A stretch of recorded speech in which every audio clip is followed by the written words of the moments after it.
everybody, welcome to my homestead and welcome to my channel.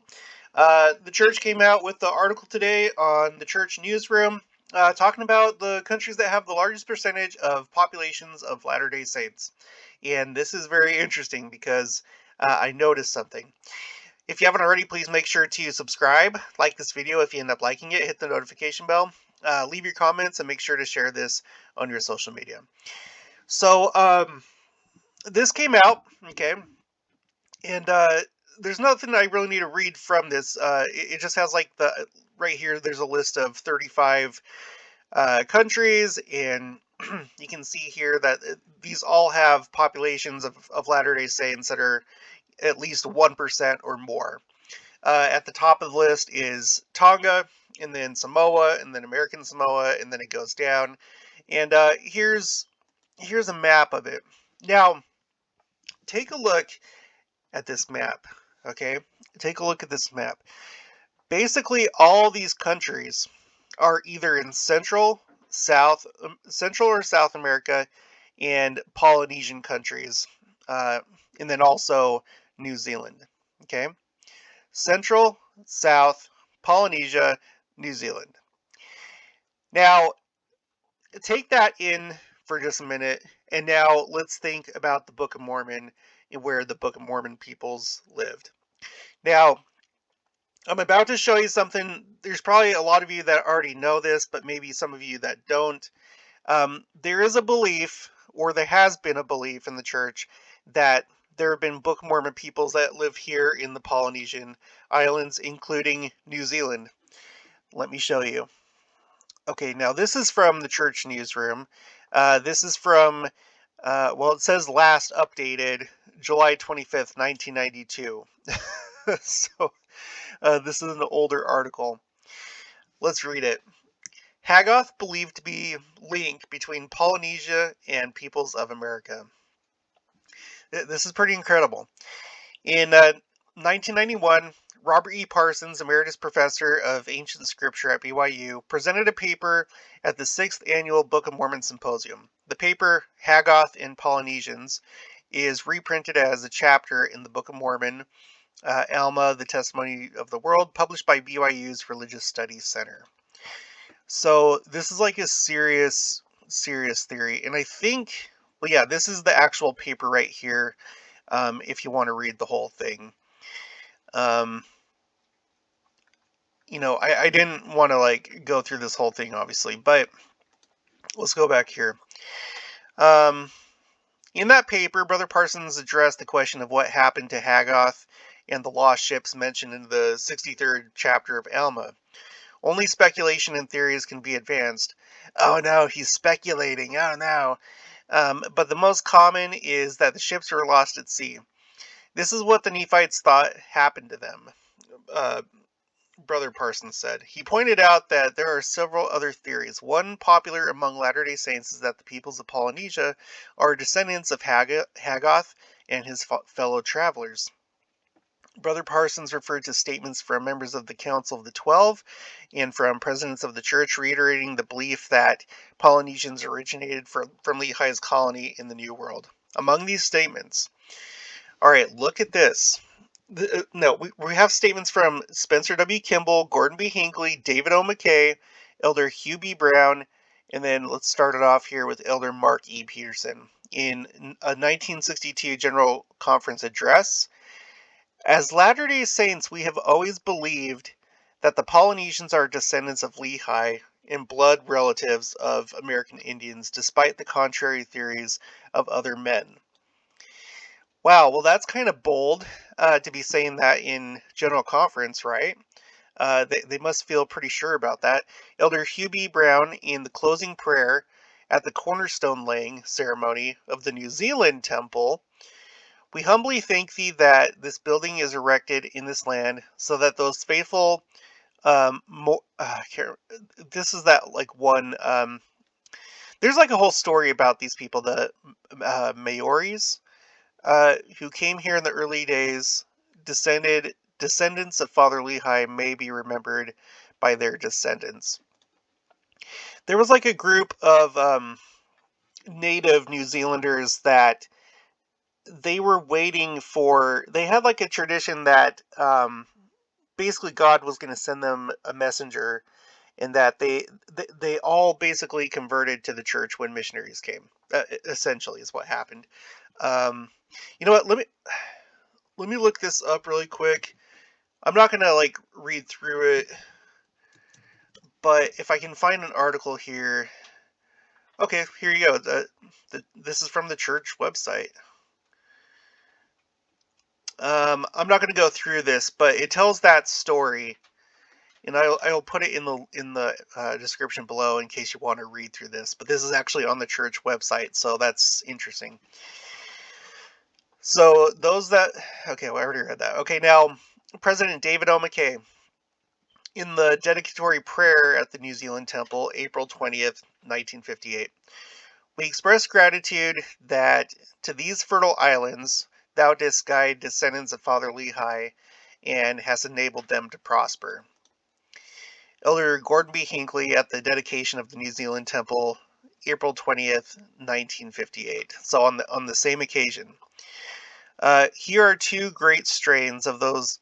Here are two great strains of the house of Israel and the children of Ephraim, from the Isles of Britain, and the children of Lehi from the Isles of the Pacific. How confident do you think that they were, and probably still are to this day, when you have at the same occasion, it's not just like a one person expressing their personal beliefs, but you have at the same time an apostle and a prophet at the same place saying this. Uh, Okay, President Spencer W. Kimball in 1976 addressed to Samoan members. President Kimball read the account of Hagoth in the Book of Alma and then said, "And so it seems to me rather clear that your ancestors moved northward and crossed a part of the South Pacific. You did not bring your records with you, but you brought much food and provisions." In the same address, President Kimball quoted President Joseph Fielding Smith. Okay, now we're going back to Joseph Fielding Smith.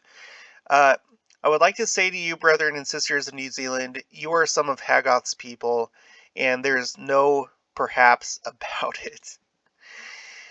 There's no perhaps about it. Um, okay, so that is just stunning, isn't it? Now, I had known about this before. I think I was aware of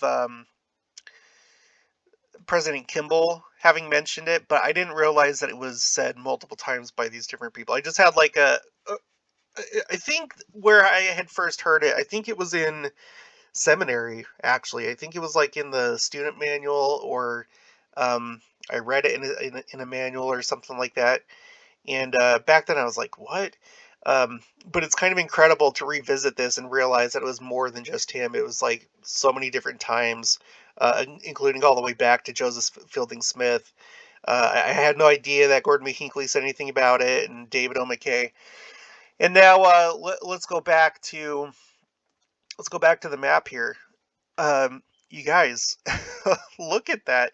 Now, of course, it's easier to have like a higher percentage of a country's population be members of the church when the populations are small. But at the same time, it's no secret that the church has had a lot of success in these areas, um, in Central, South America, Polynesian Islands, and New Zealand. Now, take a look at this. Let's look at temples, the early temples. The ones that are highlighted in blue are Polynesian locations, including Hawaii. Okay, and then the ones that are in green are uh, Central and South America.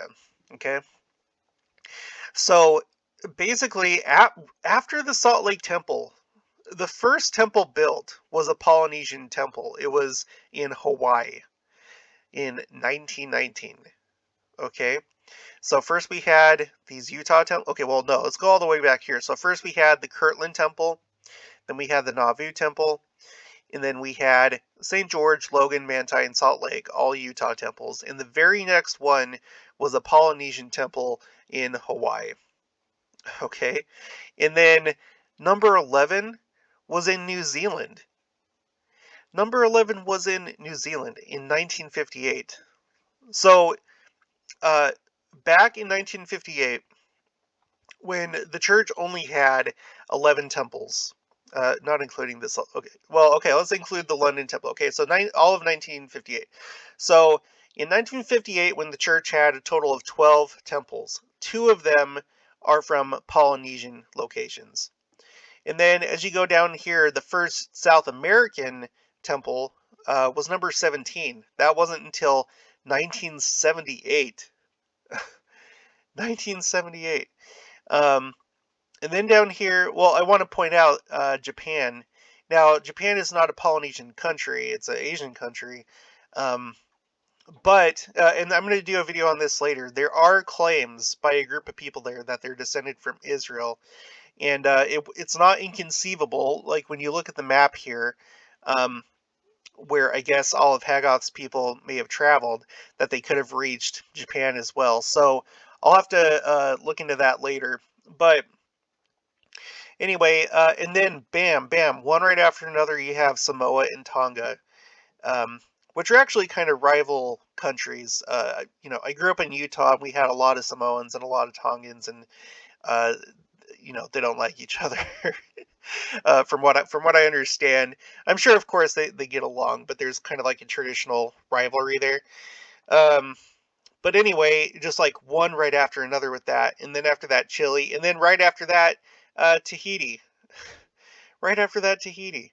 So uh, if we look at 1983, we only have only three Central and South American temples, but we already have 5 Polynesian temples. I find that interesting. And then after that, you go on and we start having more Central and South American temples. So, I believe him. I think there's something to it. I don't think that there's an accident. Look at this percentage for Samoa and Tonga. I've known about this for a long time, but Tonga, 63% of those people are members of the Church of Jesus Christ of Latter-day Saints, and then Samoa almost half, and then American Samoa almost a third. Could you imagine being from that country and just like more than half of your country are Latter-day Saints? That is stunning to me. All right, so I'm going to leave it there. Hope you enjoyed this. Hope you learned something new. I did. If you haven't already, please make sure to subscribe, like this video if you liked it, hit the notification bell. Make sure to share it on your social media, especially with your Polynesian friends if you have any. And I'll talk to you guys later.